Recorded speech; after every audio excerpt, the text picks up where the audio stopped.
Hey, solopreneurs, Gabe here. Today we have Barbara Wittmann. She is the trusted CIO and IT advisor. She owns a company called IT Zeitgeist, where she, as a consultant, makes IT simple, sage, and strategic. For more information on her bio, check out the show notes. Barbara, thank you for being on the podcast. Hey Gabe, good to be with you. Looking forward to our conversation. Good, good. I'm really excited to have you on. You're the first what I would call IT advisor techie that's going to come on and talk to us solopreneurs and how we can really, take full use of what it is that we're doing. And I know you've got some great tips that you're going to share with us today. But before we do that, I always like to hear your story. So I know that you don't sound like you're from the United States. We got to start there. Where are you from? How did we ended up talking on the podcast today? I was born and raised in the middle of Bavaria, close to Munich, beer country, right? That's where my roots are, and that's where I grew up. And I just recently, in 2016, moved over to the US. So that's as a baseline. So I'm an import, if you will. Yes. So here I was running actually several companies in Germany, and I started becoming an entrepreneur in 2006 after a time working at SAP, one of the biggest software providers and ERP companies in the world. And 2006, I had this crazy idea of starting my own company and doing innovation consulting, right? In a way, or funny, I always called myself the street sweeper of SAP. So whenever they went out and they were done, I came in. So when the software is implemented and a project is done, it doesn't mean the problem stops, but it's little snippets and pieces that I had a lot of fun cleaning up. And right next to my consultancy, I also had a software development company that was doing web applications that were fairly complex. So I was like living the dream of an entrepreneur, and I had employees and all the good stuff. And, I had this vision of, oh my God, I'm going to become rich and famous. And then I went to the US, went to Death Valley, and ran into my now husband. And I keep joking that he was the only guy out there. In all my years being single, I always told people that whoever is going to conquer me will need to do the caveman thing, hit me over the head and drag me in the cave. I guess, Death Valley was like the closest to that. And we started a long distance relationship from there. And at some point, you gotta make a call, who's living where. And it seemed easier for me to transplant myself with the work I'm doing. And took the plunge and closed my companies, which was very unusual for everyone watching because everyone would think you want to sell them and get a lot of money for it. Um, it didn't really fit the value and culture structure that we had developed. So it was more of a sense of we started it together and we ended it together. And then I decided to become a solopreneur over here and offer my services to CIOs and IT directors.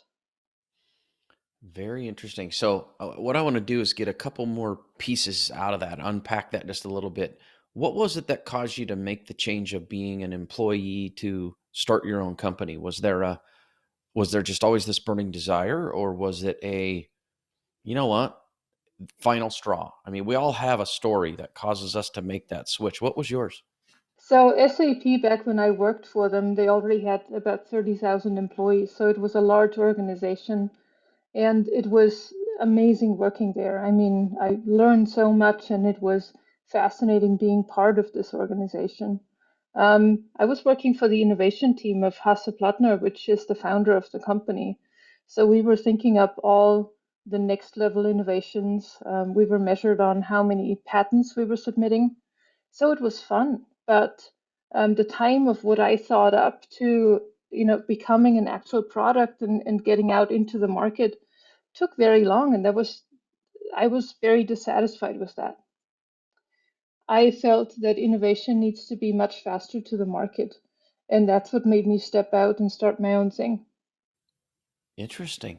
So you got frustrated with the amount of time that it took to make that happen, decided to start your own company. And so I have to ask, there's a question that I often pose to small business owners, whether they're solopreneurs or even big business owners, is it's really, really easy to get into business. How hard is it to get out of business? What was that experience like for you?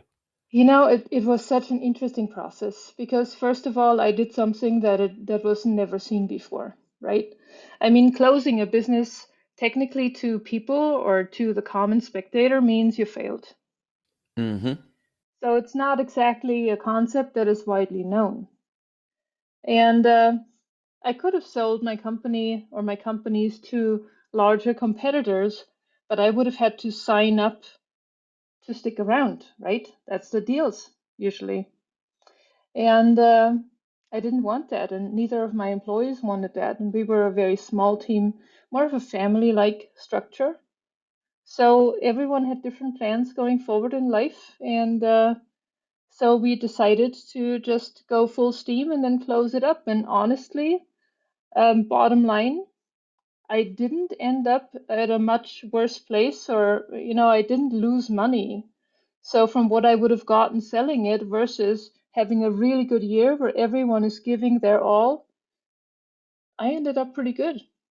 Interesting. So that then made this transition from closing the business down to coming to the United States and starting up your new business, your solopreneur business here in the United States, somewhat easy.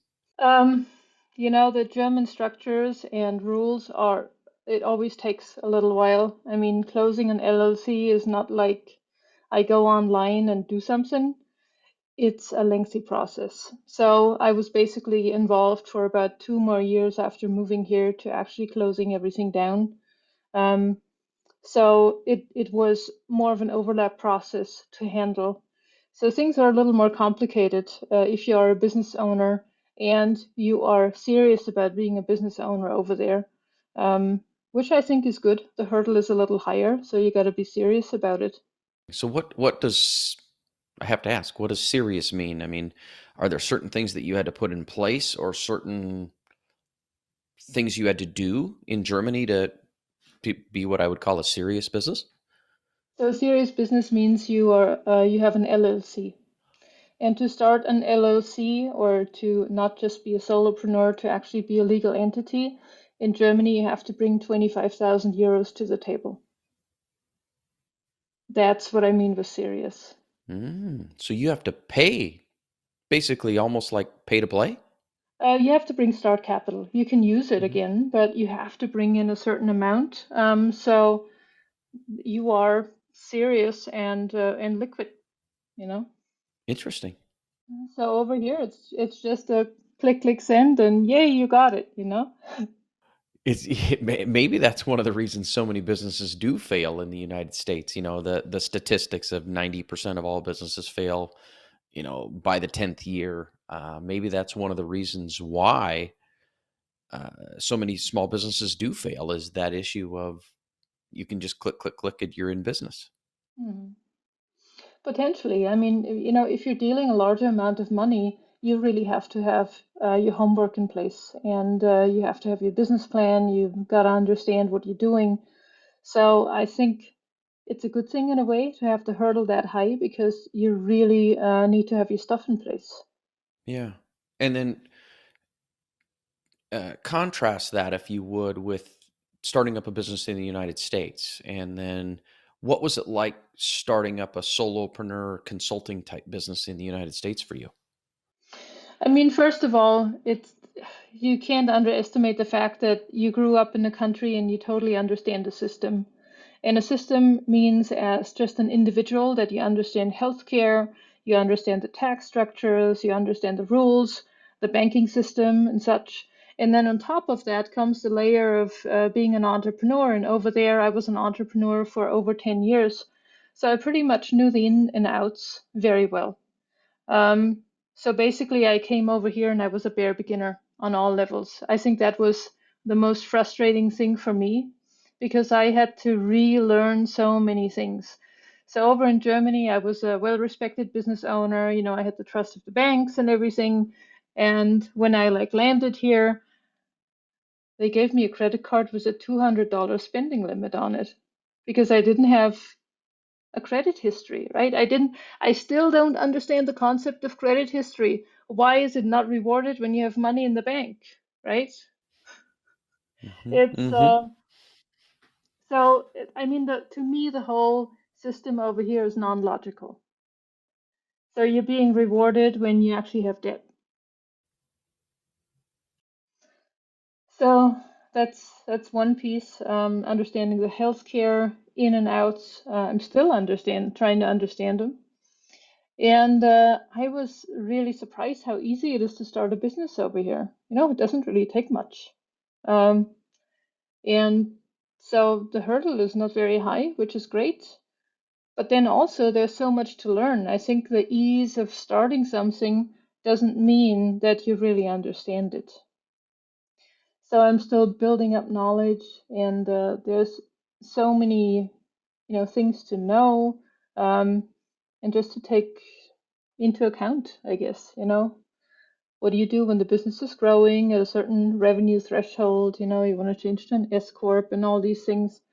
So it's just an interesting game for me to relearn and frustrating at the same time, especially at the very beginning.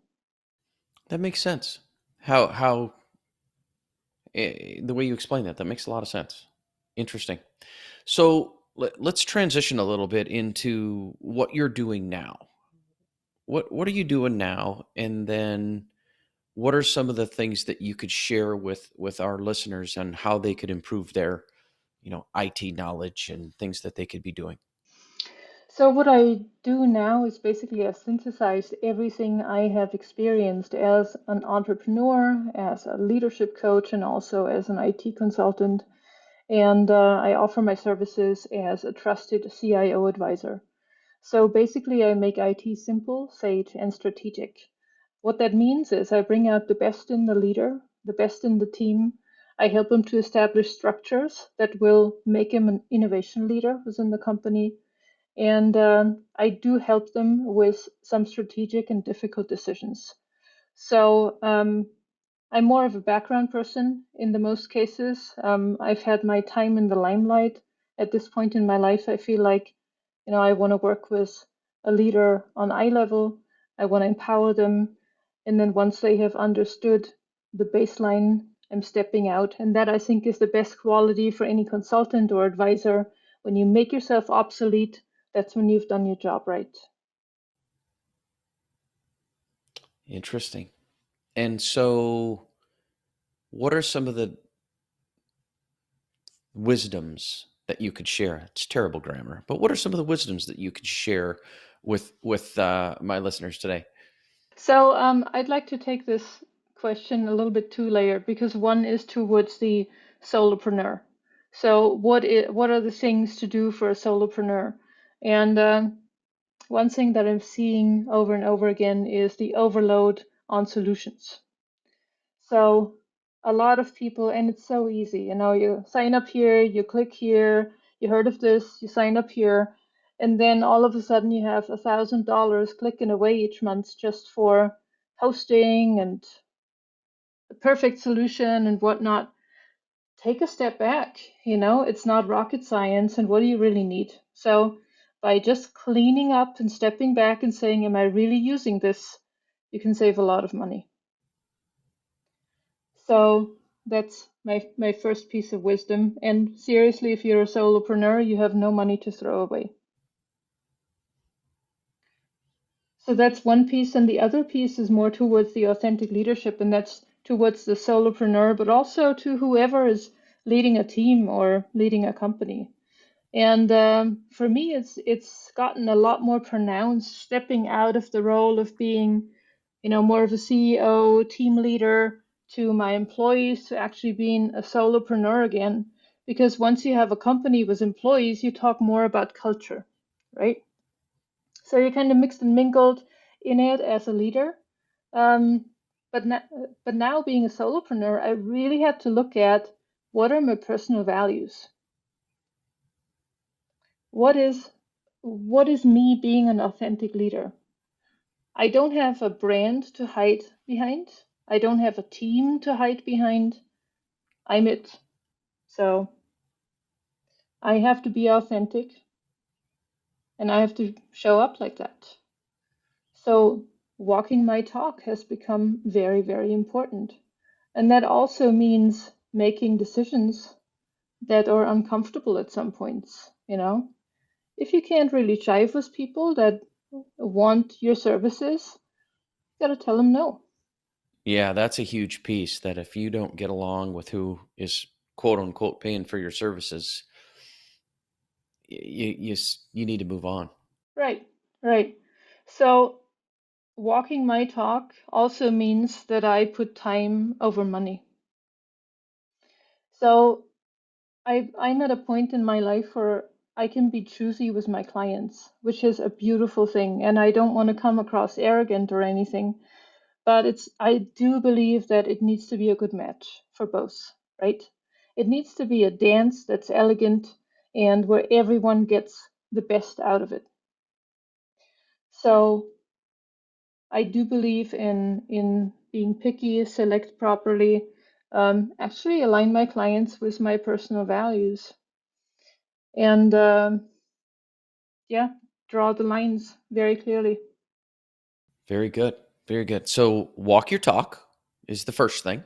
And that really comes back down to, in simple terms, work with people who align with your values so that you can really, like you said, have a nice, elegant dance as helping people and working with your clients. Right. The other piece is just respecting this whole principle of everything is connected. And it's basically something you see in nature.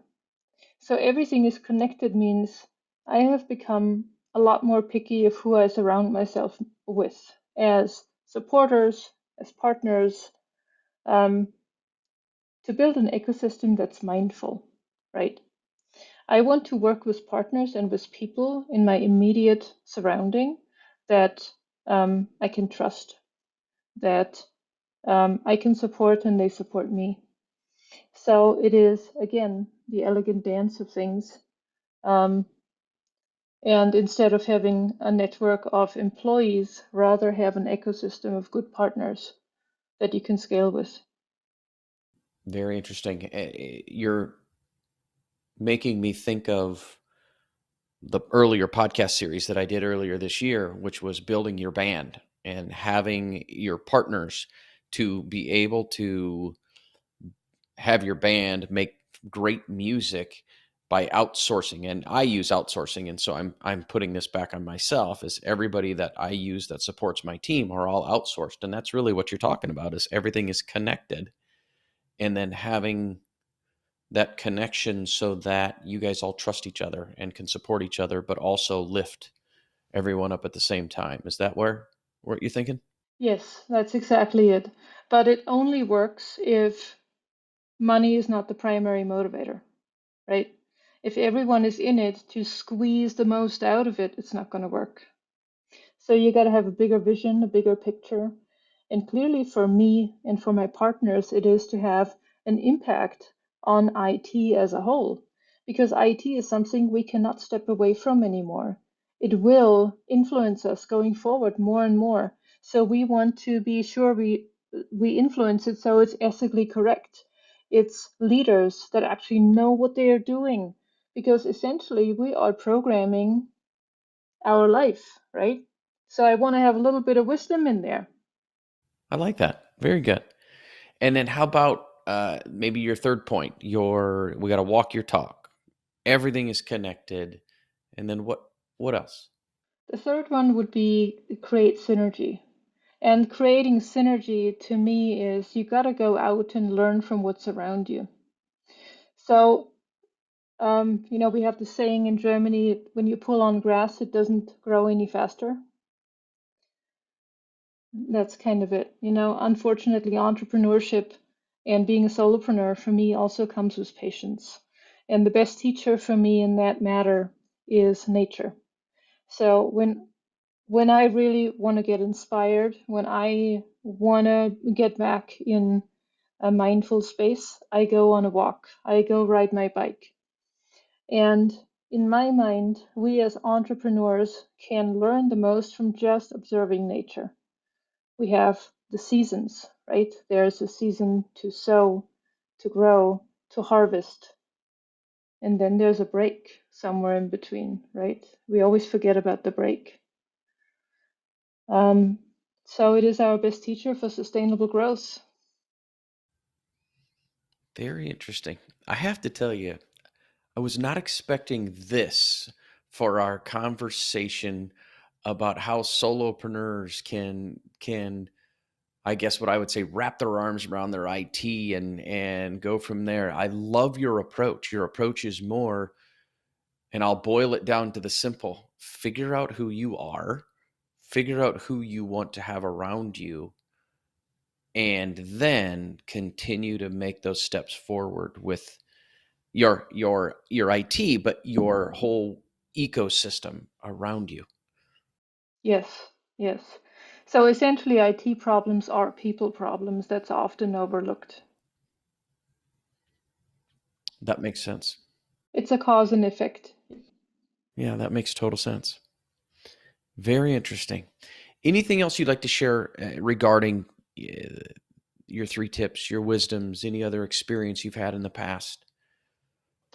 How far back do you want to go? Well, you know what? I'm sure somebody has probably got in the back of their mind going, "Hold on a second here. She came from Germany. She goes to Death Valley. We'll call that the cave." Yeah. And then her husband must have, current husband hit her over the head with a club and said, "You come with me," in simple, caveman language. So, what brought you to Death Valley in the first place? Was there some type of a retreat? What was that? And then how did this come about? I mean, that that's almost like out of a fairy tale.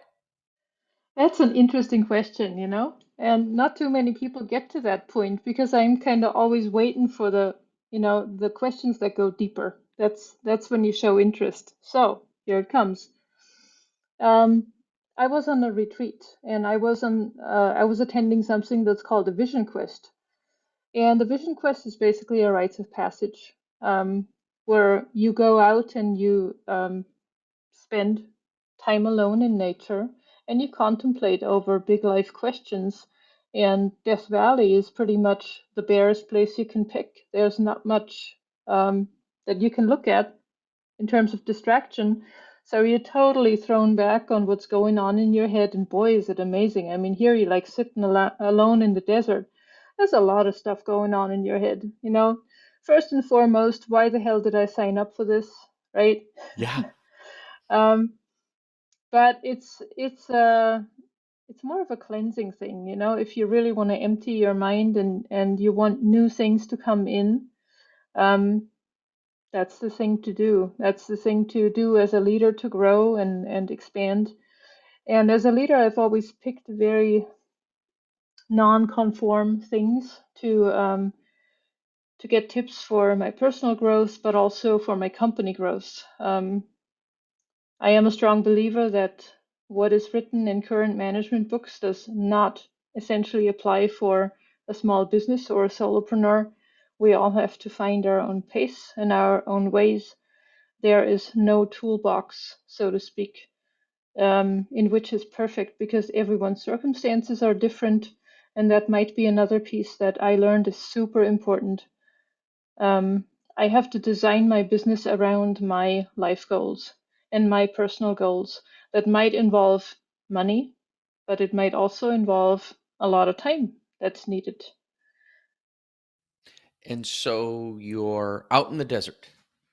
Your mind is going like crazy and you're starting to kind of figure out where you're going. And so how did this caveman come along then? I got to ask that question. No, he was part of the team. He was basically assisting in the event, and honestly, I didn't even have the mind space in my day to day to let anyone else into my life. So I think it was just one of those aha moments where I was like, more contemplating of what's missing. And love is really a big piece in our lives that should not be underestimated. So I guess I was just open to the experience, and he happened to be there, so it was meant to be. I love it. I love it. That is interesting. So I'm going to make a transition now because remember, this is a podcast about money. And there's three questions that I always like to ask my guests. And the first question is what is the smartest thing you've ever done regarding money as a solopreneur? And tell me that story. So the smartest thing I've done is actually investing into a home. And I've done that too late in the game. That's the mistake I made. Because I always thought that, no, I really got to have more working capital on the side. But building equity is really a big piece. And investing in building equity was the smartest decision as an entrepreneur I've made. And I should have done that way sooner. And I stopped myself by basically telling myself I don't have enough down payment, who would finance me and all that. That's all the things that can be worked out. It's just a matter of getting through them. So, was that a lesson or a move that you made once you were in the United States, or was that a move that you made in Germany uh, before you came here? I invested into home when I came here. I didn't I didn't own anything simply because the German culture is mostly about renting. Home ownership is just kind of swinging right now. So it's totally fine for Germans to rent for a long time and be happy. So I was basically confronted with a whole different model here where it's like, hey, you want to own a house. And I never even thought about that, but it was a really smart decision. And you're in Loveland, Colorado, correct? Yeah, Yeah, property values have been going quite well around this country, but especially in Colorado over the last few years. So I would assume that was a great investment.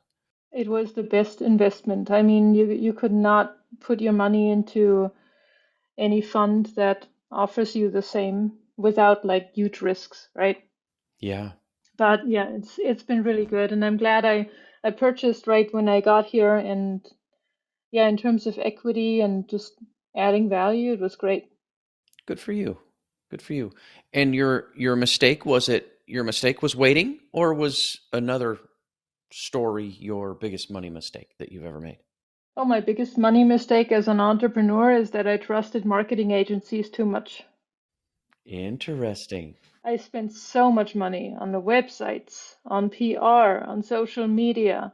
And you know what? At the end of it, if you're not, I mean, you cannot jump the gun. If you're not owning what you do, no marketing campaign is going to help you to gain clients.